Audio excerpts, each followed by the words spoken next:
Congresswoman Stansbury is joining me right now. She, of course, the ranking Democrat on the Oversight Committee. Welcome back to the broadcast. Good to see you. So when you spoke at that DOJ subcommittee on Wednesday, you referenced the breakup between Musk and the GOP over the budget bill. I'm curious what song you would want to have played, but we can save that for another time. But were you aware a more seismic separation was incoming? And I'm curious your reaction to it when it happened. Yeah, well, I think many of us are, have a certain amount of delight in the breakup of this bromance, not just because, we're seeing the breakup of ages, but also because it has really important implications for the American people. And these two men have terrorized the American people for the last 3.5 months, whether it was Musk's totally scam artist effort of DOJ, which shattered thousands of lives and dismantled agencies and let children starve across the world, or it's Donald Trump's completely lawless execution in Project 2025 in the way that it's shattering everything from due process to the separation of powers. But I think it was very obvious starting around Sunday or Monday that something big was going down between Musk and Trump, because Musk started tweeting and, was pretty much out of control for days trying to take down the reconciliation bill. And this is Donald Trump's signature legislation for his first term. So we knew something was brewing. How'd your Republican colleagues react to the public spectacle? It's interesting. They seem lost in the wilderness right now. I think, as I was heading to the floor on Thursday, especially as Musk was literally tweeting yes to another tweet that said that Donald Trump should be impeached, I got to the floor and Republicans were kind of walking around acting bewildered, and the press was reporting that they didn't know whose side to take. We saw Republicans tweeting themselves like, bros, we don't want you to break up, get back together. And I think it's because, this is one of the most powerful political alliances we've ever seen. We saw Elon Musk dumped $300 million on Donald Trump's election. We don't know what he did on the data side to help Trump win, but we know that Trump has been wielding that power over Republicans for the last several months, trying to force them to vote for his bills.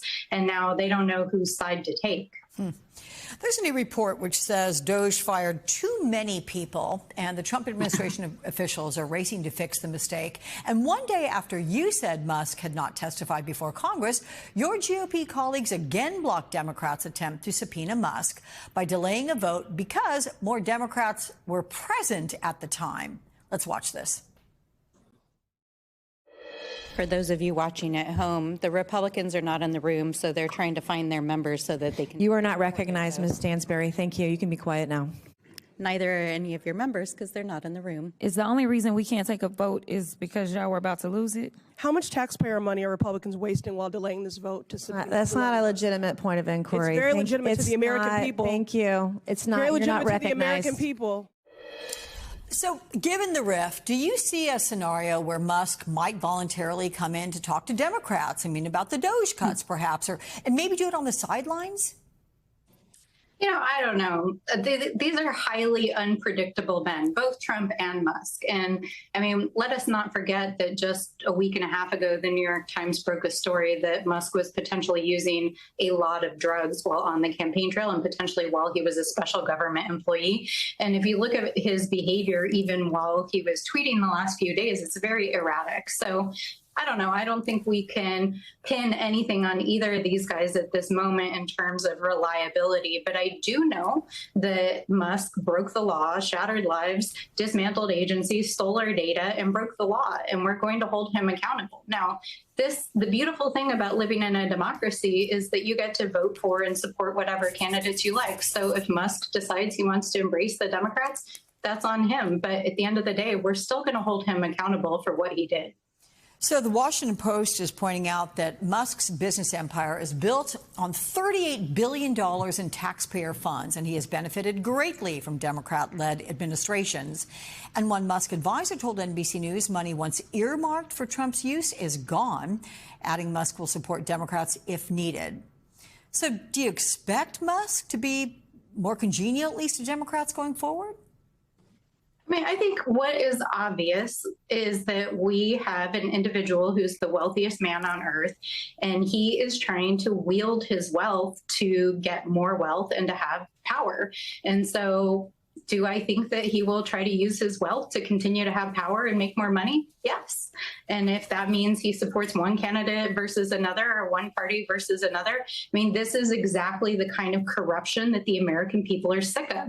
And that is why I hear every single day that we have to get big money out of politics, because this is what's corrupting our system.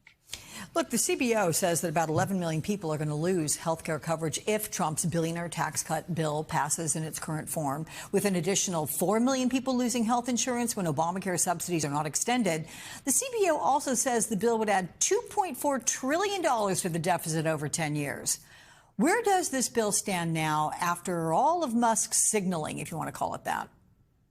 Yeah, I mean, I think much of what we're watching closely is what the Republicans are going to do next. And I think the mass confusion over this bromance breakup is really at the heart of that question, because in the wake of Elon Musk's tweets, all these Republicans that sold their soul to vote for this bill 2 weeks ago are suddenly saying, oh, I didn't read the bill. I didn't know it actually increased the deficit. Some of them who did vote for it were like, I told you so, guys. We never should have voted for this. So I think we don't really know how the dust is going to settle, but I never underestimate Trump, and I don't think anyone should. He will use every tool and piece of power he has to try to get the Senate to shove this through. So we can't take our eye off the ball. We have to remain diligent, and we have to continue to speak up and to stop this bill in the Senate. Yeah, among those who didn't read the full content of the bill, your colleague Marjorie Taylor Greene, we should note. Okay, and she admitted it. I mean, she did, flat out. Congresswoman Melanie Stansbury, though, always good to see you. Thank you.